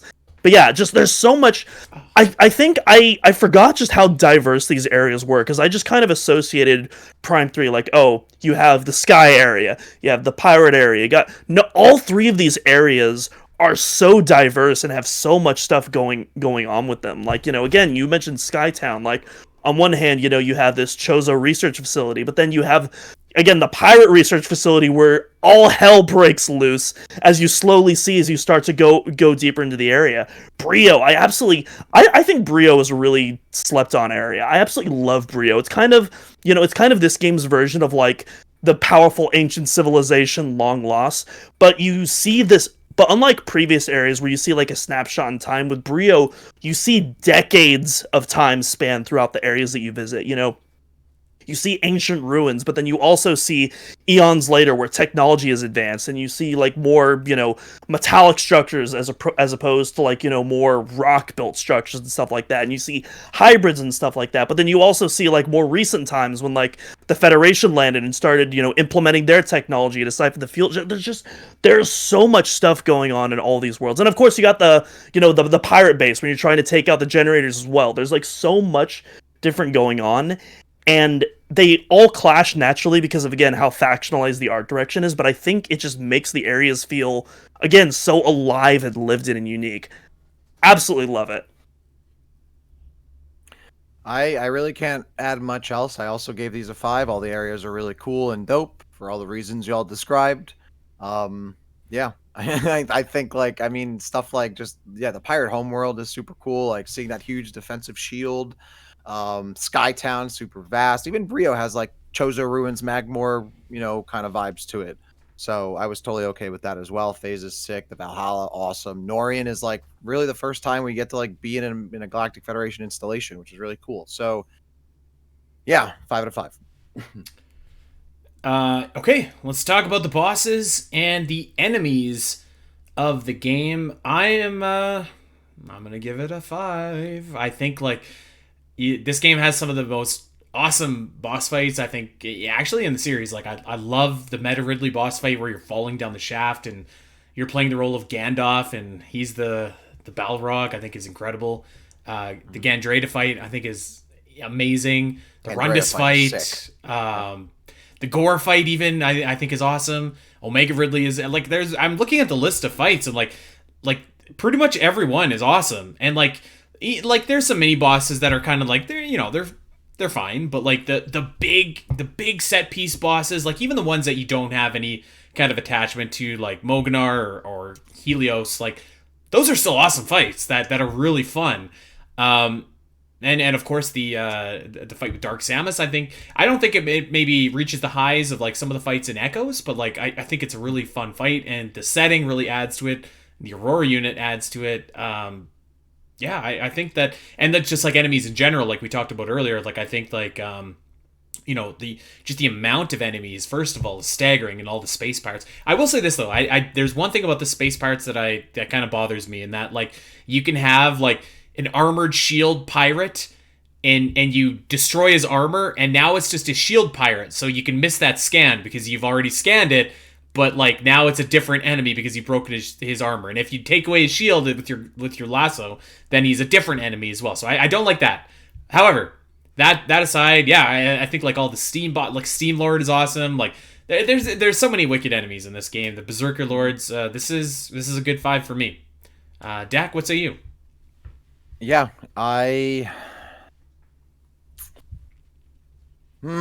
this one is tough. I'm gonna give it a 5. I wanted to maybe give it a 4 because some of the boss fights have some slightly goofy moments, like when Ridley is in his damage phase. And he's like standing there flailing his arms. That's great. What would you be doing if you were in your damage phase? I'd be not there. that. Not that. Or like the Aurora unit spinning on a top, like that. I don't know what's going on with that, but like those are very small things. There are tons of boss fights that are really good. All 3 of the Hunter fights I think are fantastic. Excuse me. I really enjoyed the Dark Samus fight. The first Meta Ridley fight in the game, I think, is one of the best boss fights in a Metroid game, period. It might even be one of my favorite boss fights of all time. I mean, it's super frantic. There's a time limit, like counting off. You could like you're hurtling down, like you're trying. I really love. This is kind of what I forgot about it. Is I really love how you're not only fighting to aim and hit Ridley, but you're also trying to not hit the sides of the chasm or whatever it is, the big room, the big right? shaft, yeah. The shaft, the debris coming at you too. Yeah, so like you have that element of like you're slowly moving over towards the wall. You got to correct, but you're also trying to aim and all that. Like that stuff is really cool. You have the OG Meta Ridley theme. It's led into as like Ridley's like chomping at you while you're on the morph ball tracks outside. Obviously the Rundus boss battle is super iconic. Yeah, there are a couple goofy moments, but like that, I don't think that's enough to knock it down a point. So I'm gonna give it a 5. I think the boss fights in this game kind of like are through and through really, really strong. Even kind of the more minor boss fights, like the little beast thing you fight in Brio, the Korak or whatever, or like the defense drone or the Helios robot. Like even those are strong bosses without being like major players in the story or hugely memorable. So yeah, I think like all the boss fights are at least good, if not really, really good, super memorable. So yeah, I mean, I don't really think there's even a boss fight in the game that like I didn't enjoy. Maybe. So yeah, maybe the Metroid Hatcher because you have to shake it off. But yeah, the boss just get the X-ray and Nova before you face him. Yeah, yes. Actually. So yeah, I'm gonna break the combo with a 4 out of 5 on this one. I want to talk about what I love first though, because for the longest time on the podcast, I've been saying, even though I don't like the story implications of Proteus Ridley appearing in Samus Returns, easily my favorite Ridley fight. Sorry, Proteus Ridley, you've been dethroned after this playthrough. It's the Shaft fight with Meta Ridley in Prime 3. That is, I mean, I've always been a fan of that, but like actually playing it for myself again, it's just, oh my god, it's just so thrilling and intense, and it's so unique for a Ridley fight. It's such a cool idea. I hope in Metroid, I think. Yeah, absolutely. Really nothing like it. Yeah, I hope Prime 4 has like it doesn't even necessarily have to be with Ridley, but just more like unique fights that like. Obviously, I mean, Ridley's obviously going to appear in Prime 4. I mean, just like unique fights that like you're not in an arena, you're not you don't have all your movement, like you're in this very unique situation that like places limitations on you, but those limitations instantly make the fight more interesting. And so, yeah, I absolutely love that. I actually think the best boss of the game is technically not even a boss. My favorite boss is that phase-on vacuum you fight before you get the Nova Beam. Such a cool idea for a fight, and I just love absolutely just absolutely ragdolling those pirates like into the machinery to jam it. Like that's such it's hilarious, it's fun, it's goofy, but like in a way that also like intrinsically just makes it like that of course that makes sense how you're going to destroy the vacuum by jamming it up. The Omega Ridley fight, nowhere near my favorite Ridley fight, but it's a lot better than I remember it, and I think, even, the goofy damage phase aside, like, I think it's a pretty fun fight. Even the, even the places where, like, he flies around, it's nowhere near as bad as the time that he wastes in that first encounter in Metroid Prime 1, so I actually really enjoyed this fight. Let's get to the weaknesses, though.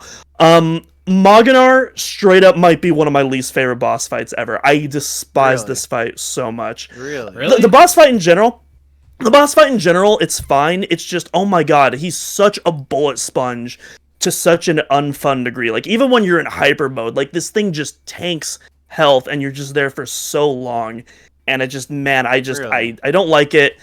It doesn't help that I'm not a fan of his boss theme either, but I'll talk more about that again in the music. But yeah, just overall, one of my least favorite boss fights in the Prime trilogy. Whoever's idea it was to add phasoids in this game, I just want to have a talk. Just a conversation. Not a fan of those. And then, yeah. And I don't think it's a bad fight, but I think Aurora Unit 313 is by far the most anticlimactic final boss in the series. I really don't think that's the final boss fight we should have ended on. I think it should have been... Again, this is another phase where I like completely re-scripted the boss fight on my script, but maybe I'll do an Omega Metroid article on that because I'm not going to talk about that today. But yeah, overall, again, in a bubble, fine boss fight, but definitely not worthy of a final, especially like when you compare it to like, Metroid Prime and Emperor Ing / Dark Samus, like way significantly better final bosses that I feel like live up. But yeah, AU313 just doesn't do it for me. Yeah, I like the boss fight, but I agree. I think maybe the context was maybe not the best, or like could have been slotted before Dark Samus. I will say though, I do like the Mogner fight. It's not I'm not saying it's super impressive or crazy, but I enjoyed it. I didn't think it was bad. And also I've also realized that you and I have very different definitions of bullet sponges, because it did not nothing in Metroid has ever felt very super bullet spongy to me in any of the games. So I feel like Moganar in particular is just kind of like more of almost like a puzzle boss too, where like you just have to quickly eliminate his 4 little gimmicks on him, and then he's dead. I will agree with you about Aurora Unit in the sense that like I think it's like in terms of difficulty, it's pretty easy. Not really the real end boss. No, but I think the setting really helps that fight. I'm not even necessarily talking about difficulty. I'm just mean like in general. Like this is the final fight of the trilogy. This is what everything's been leading up to.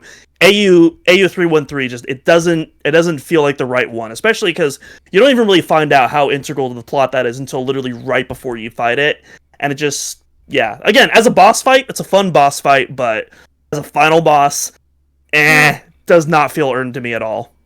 I guess so. I mean, like, Dark Samus does kind of, like, merge with 313, but I appreciate what you're saying. It was an odd choice. I think Dark Samus is, like, the real final boss, and then we kind of just get the little extra. But I get it. Like, it's not as climatic as it could be. Okay, let's talk about expansions.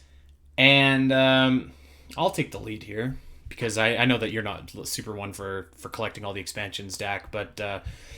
I mean, I think the Metroid Prime games are always going to be at a disadvantage with fun expansions versus the 2D games, because there's no shine sparking yet, and that really is a large part of my enjoyment of getting a lot of these expansions in the game.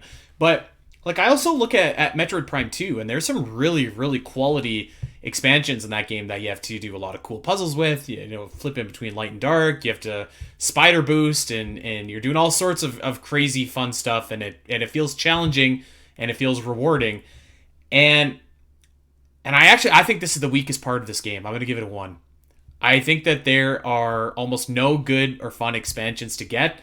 There's a couple where like you have to do some like pretty precise like boosting when you're on the spider tracks, but like maybe 5 in the game. And considering we've got like 50 missile expansions, that's not a great look.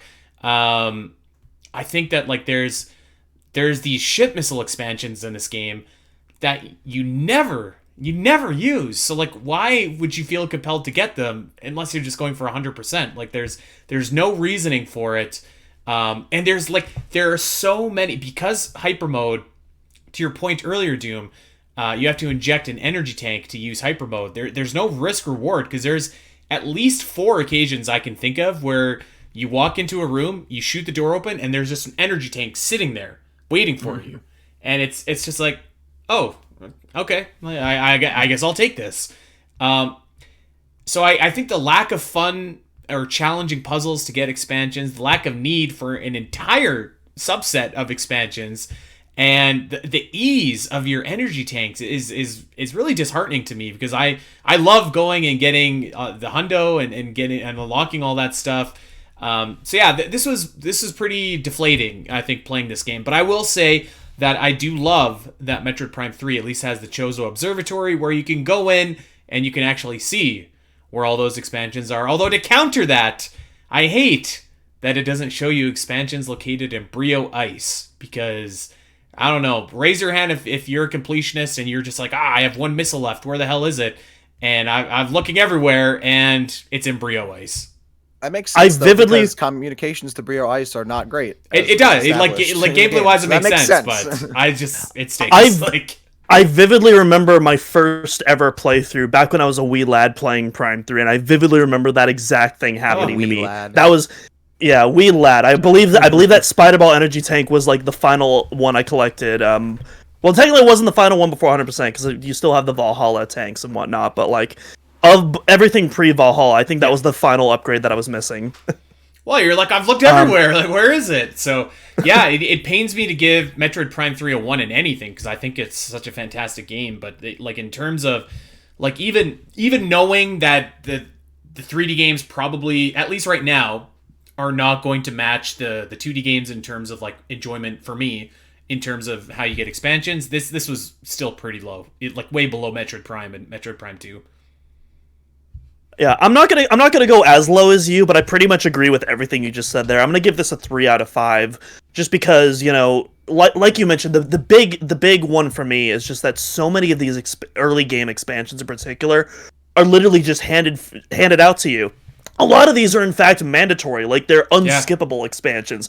There's at least 2 energy tanks I'm thinking of where you're it's like in a morph ball tunnel that you have to progress through. Like one of the first energy tanks you get in the game is literally in a morph ball tunnel that you have to progress through. And you know what? That one is okay, because like you have to get at least 1 energy tank to use hyper mode. So like what? Okay. But like after that, it's just like 1 and then 2 and then it's like, holy cow! Like I'm OP. This is like I'm not even halfway through Brio yet, and I've got like 7 energy tanks. Yeah, and I'm not and the thing is, the game still does that to you. It gets you know, as you progress later, it doesn't do it as much. But like even the Valhalla, there's like, you know, you just have to open a door, not even an energy cell door. You just there's a door you open, and it's just sitting there, and it's like, okay then, I guess. It's actually pretty funny. There's a deceased trooper literally like reaching out to the tank, and I felt bad for him. It's like, bro, you were like cool. Right there. Mm-hmm. But yeah, that's definitely like what lowers the expansions down for me. I think where I disagree though is that I do think, even in spite of that, there's still like a lot of really fun, memorable puzzles for me, specifically during that 100% sweep where you're going back with all your upgrades. There's a lot of Spider Ball puzzles in particular. I love the Metroid Prime Spider Ball. And while it doesn't quite reach the heights of Echoes for me, I think it definitely tops the Spider Ball puzzles in Prime 1, which were already pretty good in my opinion. I think that maybe the one exception is the plasma beam puzzle that you do in that game. That might be like the one exception. But like otherwise, I think the Spider Ball puzzles in this game are really strong. Even though I wish the command visor was more utilized, I still really love those ship grapple puzzles. You know, even if there's only... Even it's 2 of them, but they're 2 incredibly memorable puzzles. I really love like all the setup, especially like having to connect the two areas of Brio together. Like it's a really like there's so many steps involved that I really like. But Yeah, fair. But yeah, definitely the biggest weakness of this game is just how much stuff is just handed out to you, and I wish they, I wish they respected the player just a little bit more in that regard.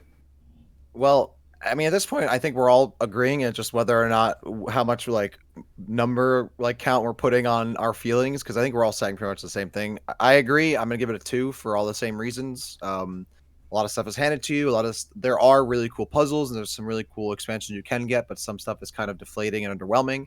I think also the game kind of goes a little far in like splitting up, like the grapple is split up into like 4 different expansions. Like they split up the lasso and the swing, which are like, all right, it's early game, but like that seemed very unnecessary to me.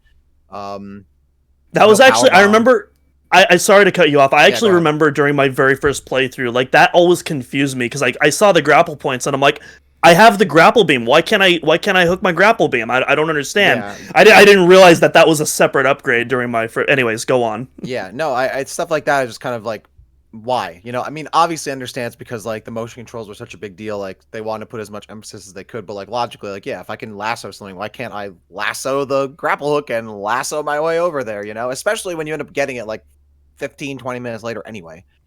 And that's kind of where it's like, okay, maybe the game just doesn't have as many cool things to give me. So it's like splitting up these things it does have into multiple portions to kind of spread it out. Yeah, I mean, nothing crazy. I'm like, oh, I got to go get this. Yeah, I gave it a 2 for all the same reasons. Okay, last category. Doom, kick us off. The music. All right. Music, I'm going to give a 4 out of 5. This is actually another reason I'm really glad I replayed this game because I don't want to say I've poo-pooed on Prime 3's music. I've always like really enjoyed it, but to me, like, and while I still think it's like probably the weakest soundtrack of the trilogy, it's definitely a lot stronger than I remember it. While it doesn't always work for me, I really appreciate that the game tries to go for something different. You know, it incorporates these more cinematic and orchestral elements into the Metroid soundscape, which I'm usually not a fan of, but I think there's a lot of instances in this game where it actually works really well. You know, Dak and I, like, ogle about the title theme and how incredible that title music is, and I mean, my god, it's just absolute perfection. It's so different, but I think it works as, like, you know, this cap off to, you know, of the finale of the trilogy, you know, to really put into oral form just how high the stakes are this time around. Brio might be one of my favorite Metroid pieces of music of all time. I love the Brio music. I love the choirs. You know, Metroid has a very distinct choir sound, particularly from Kenji Yamamoto, but like the Brio choirs in this game are just so somber and almost like there's like this hint of regret in them, which really transpires like throughout the lore that you read about the, you know, the game and about the civil war that outbroke. And it's just, god, it's such a beautiful piece of music that I absolutely adore. The defense drone, kind of a whatever boss for me. Absolutely love the defense drone boss music though. It's so intense. I love, you know, these almost mechanical like metallic percussion that you hear. You know, you have all these offbeats that goes you know, it almost echoes like off of each snare hit. So cool. Skytown, obviously, you know, I mean, we could go on about Skytown for ages. And even the credits music. I used to not be a fan of the credits music, but each time I've replayed the game, I've appreciated it more and more. And that didn't change with this playthrough at all. I think, again, this is like a really nice finale. And it actually feels very traditional when it comes to Metroid credits music, where, you know, in the original Metroid, you know, you have these very dark, somber themes, but then you complete the game and you have this very uplifting, like, you know, very kind of major key moment that kind of symbolizes the end of the game. And Prime 3 does something very similar to that to kind of cap off the end of the trilogy, the end of this, you know, long, you know, this long phase on battle that Samus has gone through. And there's this sense of peace almost, which I really like. And then, of course, Prime 3 also does stuff, you know, that's just, you know, the purely orchestral stuff. I also love when Prime 3 kind of mixes and matches, you know, the traditional Metroid soundscape along with those more cinematic elements. You know, with Rundus, you know, you have, again, those traditional Metroid synths, but then you also have the orchestral elements. You have Kenji Yamamoto just wailing away on the guitar, and, you know, it sounds badass at the beginning, but it sounds just really brutal during that end, which I really love. I love that breakdown at the during the end of that piece. The Omega Ridley theme, even though the boss fight not quite as strong as the first one, I absolutely love that piece. The only Ridley theme in the series that has a different time signature, by the way. Fun fact. Yeah. But yeah. Where I think Prime 3's music, or actually, before I talk about that, I also have to talk about the Leviathan theme. The Leviathan theme, so it reuses a piece from Metroid Prime 1, the Phazon material theme, where you're like really deep in the Phazon mines, but then it adds all of these other synthesizers and strings on top of that, and it just goes just absolutely wild, and it almost like you almost feel it radiating off, and I absolutely love that Leviathan theme. But You forgot going the on some of the more theme. weaker, Low key, a great theme. I love that theme. Very somber, very sad. Oh my god, and the freaking the Pirate Homeworld theme. How did I not talk about Pirate Homeworld? Oh my god. By the way, so I looked it up because I was pretty sure. Remember we were talking about a couple weeks ago. I was like, I'm pretty sure that's the Criteria theme. So we were both right. The track is called Criteria after the Space Pirates appear. I was gonna say isn't the what you hear in the Pirate Homeworld theme the Space Pirates Emerge theme from Super Metroid? Isn't that specifically what it is? Yes, the track is called Criteria Space Pirates Emerge. So, got it. Both versions done by our man Kenji Yamamoto, I might add. Go. Okay, what's your score? What? I already said 4 out of 5. Yeah, 4 out of 5. Okay. But yeah, but why is it? Some of the yeah. I'll make this real quick. I just think some of the other pieces in the game I think are a little weaker, particularly from the more orchestral side. Again, I think most of it works, but where I don't think it works is stuff like Crisis on Norian, Brio Thorn Jungle. I talked about the Moganar theme earlier. I really am not a fan of Gore's theme at all. Gandrata's theme is really good. Brundis' theme is obviously like one of the best pieces ever written. Gore's theme just kind of sounds goofy to me, honestly. And then I'm also not a big fan of the Helios boss music. Some of this stuff, I feel like it leans too orchestral, and also two, a lot of the synth patches used to mimic the orchestral elements are very obvious here, which is another problem I have with Metroid Dread's kind of more synthy orchestral score as well. I feel like if you're going to do an orchestral score, like it needs, it either needs to blend both separately, or like those orchestral elements have to like really stand out and almost feel like close to real life. But I feel like here, it feels very cheap and toy-like, which not a fan of. That being said, again, still a 4 out of 5, still some absolutely incredible pieces of music. And yeah, it's a top-tier Metroid soundtrack for sure. All right. Dak, what you think? Yeah, I would also I would also give it a 4 for pretty much a lot of the same reasons. Very, very strong soundtrack. But there are some tracks that I'm not a huge fan of for a lot of the same reasons. Whereas if I go back to the Prime soundtrack, I feel like there's no skips on that bad boy. So that's on one hand, I think a lot of the character themes are strong. I actually like the Gore theme, though it is the weakest of the three. I like that there's a mix of Prime 1 and 2 and Fusion, because you kind of get the Galactic Federation element, which feels very Fusion-y to me. You also have Minako Hamada returning from Fusion and Super, so I definitely knew that. And so there's the Omega Ridley theme, awesome. Obviously Skytown, Brio, but Brio has a really good main theme, but I think the jungle theme is okay.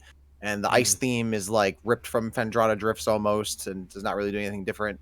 I really love the space battle and orbit theme when they're you're just out with the fleets. That's really cool. Yeah, I think I can't give it a 5 because it's not not that it has to be a flawless soundtrack, but I don't know. Maybe I would. This one's hard because I think it's really good, and there are some themes in here that are really, really strong.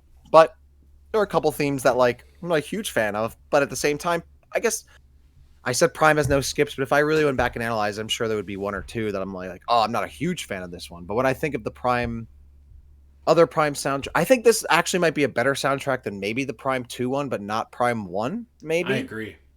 I think that's where I'm kind of landing. I'll be the sole Prime 2 defender. Not that Prime 2's is worse or anything, but I think I enjoy Prime 3's more than Prime 2's, but I think Prime 1 is still top tier. This one's hard. I think because I'm not firmly this is a 5 like I have been on other categories, I'm going to give it a 4. I'm going to make it 3 for 3 and give it a 4. I don't really have much to add to what you guys said. Great soundtrack.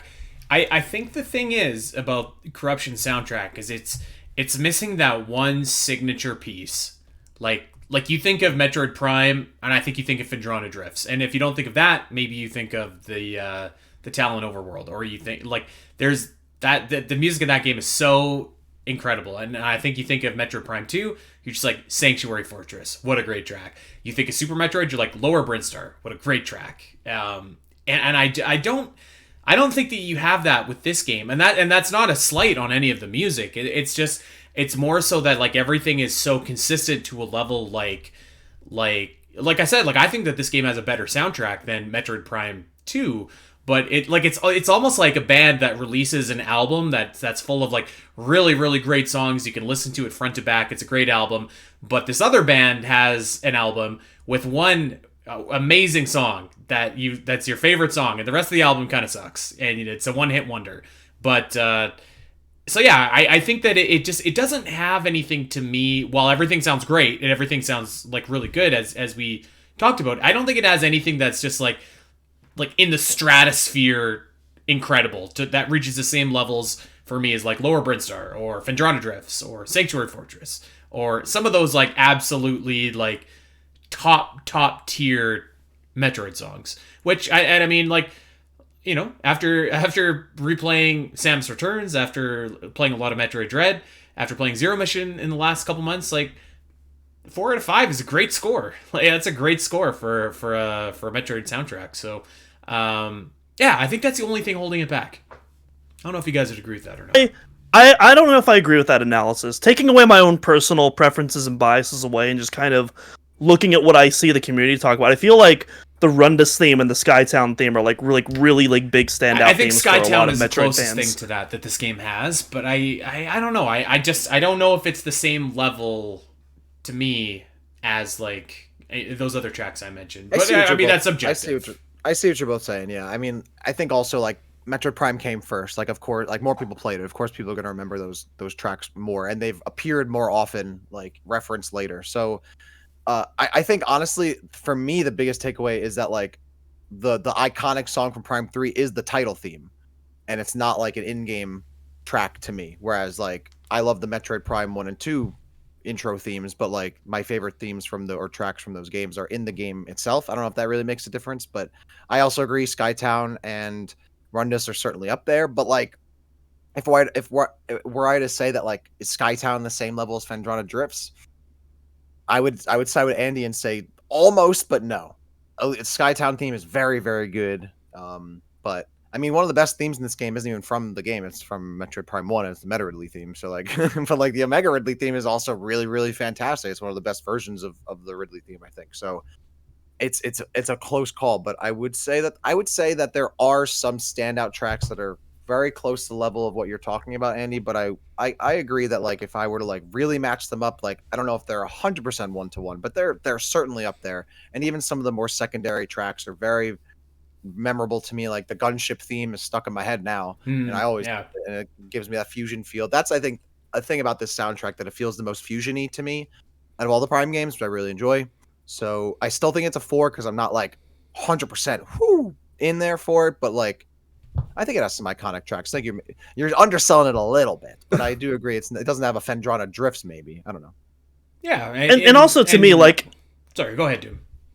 I was just saying, also to me, I don't also necessarily rate the music as like, oh, am I gonna have this on my playlist at the car? Like, how does it work in the, like, obviously that factors into it to some degree, but like, how does it work in the context of the game? And like, you know, for instance, like, you know, I feel like both of the GFS Valhalla themes, that I'm probably not gonna be listening to that in my car, but like in the context of the game, holy crap, both of those themes are insanely effective for like what that area is trying to do. And I think they both of those are like a 5 out of 5 and like what they're trying to do and how they deliver. You know, we were talking about, you know, the Metroid Xeno research sequence. A big part of that is that incredible piece that Yamamoto did as well. That music just absolutely like plays a huge role into how memorable that sequence is. I don't disagree. Sorry, I'm stalled for time for me. I'm adding up all of our scores here. I've got mine. Gotcha. Yours. I can let's see, what music have I not talked about in my list seconds. here? 60 seconds. You know what? Actually, How about I talk about, while you're doing that, how I would fix the final boss? All right, folks, check this 60 out. seconds. I'm counting. Okay, this one's really... All right, so first, we switch the order up of Dark Samus and AU313. We fight 313 first, then Dark Samus. And it plays out roughly similar, except AU313, you only do one phase. Then you do Dark Samus after that. At the end of the fight, Dark Samus gets desperate and disintegrates like she does in Echoes, so we know she isn't really done yet. Samus runs over to the Fallen Aurora unit and uses an exposed data port to overload it, causing phase to start self-destructing since it's still connected to the core. Afterwards, we have a traditional escape sequence where we have to navigate through phase back to the surface, emphasizing a ton of verticality typically only seen in the 2D escapes, as well as some fodder enemies to get some anti-phase on health back before we die. We make it a fair bit, but soon we hit a dead end and it is conveniently the size of a new arena. Samus turns around to see Dark Samus menacingly staring at her. The camera changes to a side profile of Dark Samus, and we see the tendrils of some unknown entity slowly cutting through the shot. The camera changes to a front profile of Dark Samus and slowly pulls back, revealing the source of these tentacles. It's a herd of Metroid Primes, foreshadowed by the husks from earlier. All right. Was that the whole Metroid? Okay. I heard of Metroid Primes is what you end on in 60 seconds. All right, that's a bold claim. You'll have to read the document to read the rest, folks. Here we go. So final scores are I was gonna say in last place, but I mean this is still a great score. Dak has it average ranking of 4 out of 5 for this game. Doom has a ranking of 4.2 out of 5, and I am leading the pack with a ranking of 4.3 out of 5 for Metroid Prime 3 Corruption. And I think that's pretty much right on the money. I think that those are great scores and 4 to fair 5 scores. Yeah. Yeah, 100% agree. Mm-hmm. 4 to 5, 4.5 out of 5. And that's the thing is, like, I really enjoy this game. It's really good. So I think it's just like, there's some parts about it that aren't perfect. It's 4 to 5. That's still good. That's still great. I would say even a 3 out of 5 is still a pretty enjoyable game. Absolutely. I said long ago on a podcast, I can't remember which episode it was, but if Metroid Prime 3's loading times were fixed, I would move it up from a B to an A, and I feel like after this recent playthrough, that absolutely came through. So, all right. At this point, after this game playthrough, I think all the Prime games are A pluses. The 3 the 3 ones. Yeah. I think like over time, I was like, okay, like Metroid Prime is an A plus, Metroid Prime 2 is an A, Metroid Prime 3 is an A minus, all A's but varying levels. After playing them recently, they're all peak, they're all up there for me, A pluses. I think I could be convinced that maybe Prime 2 is just a notch, just like a slight notch below. But if you were to tell me like all 3 are A pluses, I'd be like, yep, that works for me. And okay. voice acting, yay, voice acting. Yes, thank God. Let's bring that back, please. For bring Metroid that back. Prime 4. Bring it back. All right, we want to know what you think about Metroid Prime 3 Corruption. Let us know over on Discord. Let us know over on OmegaMetroid.com. You can let us know in the comments, and of course over in Discord, where I'm sure this is going to spark some engaging conversation. So I'm excited about that. I'm looking forward to hearing what everybody thinks about our ranking. Can I say one thing before we sign off? Yes, Doom. Just one thing. Do you remember last week when you interrupted me in the outro? I'm sorry. I was really excited. And then when you interrupted me in the Zelda cast intro, that was different. All right, you were doing some weird out of body experience with your tongue. That was on you. The last one, I will take responsibility for the last one. Out of context, but go ahead. Yeah, you'll have to see the episode to understand. But anyways, I have to watch it. Anyways, stop unlocking me. Anyways, how cool would it be if Prime 3 got ported to the Switch and the Project Dread scan got updated to read Project Dread has reached the final stage of completion? Would that not be the coolest Easter egg ever? That would be pretty cool. I think it would be cooler. Well, that would be cool. But what if they added another? What if maybe they changed it? They added another one or changed it that was talking about Prime 4 instead. If this came out before Prime 4, like Prime 4 is Project Prime 4 has. I kind of like the bookend with the Dread. To be honest, I like that. I'm down. They could talk about the. Anyways, take it away. Han Makin. That'd be cool. All right. Oh, please. Yeah, please. Let us know what you think. Check us out over on Twitter while you still can. It sounds like you're gonna have to start paying for Twitter if what I'm reading is to be believed here. So you can let us know over on Twitter or Blue Sky, where we are also active. Our handles are the same. At Omega Metroid Pod, at Spiteri316, at Dax City _, at Doominal Cross. go and give us a follow. Join the Discord. Get in on the conversation. We have a Patreon where you can listen to the Great Metroid Area Ranking, where we just recently talked about the Pirate Homeworld, actually. So more Metroid Prime 3 content there if you want it. And of course, OmegaMetroid.com. We have guides, boss walkthrough, everything that you need if you want to go play Metroid Prime 3 Corruption. It's there. And that's why we're talking about this game, because we played it for the site, and it did not disappoint. So you let us know what you think. Until next week, everybody, we're going to get out of here. Have a great week, and we'll see you then.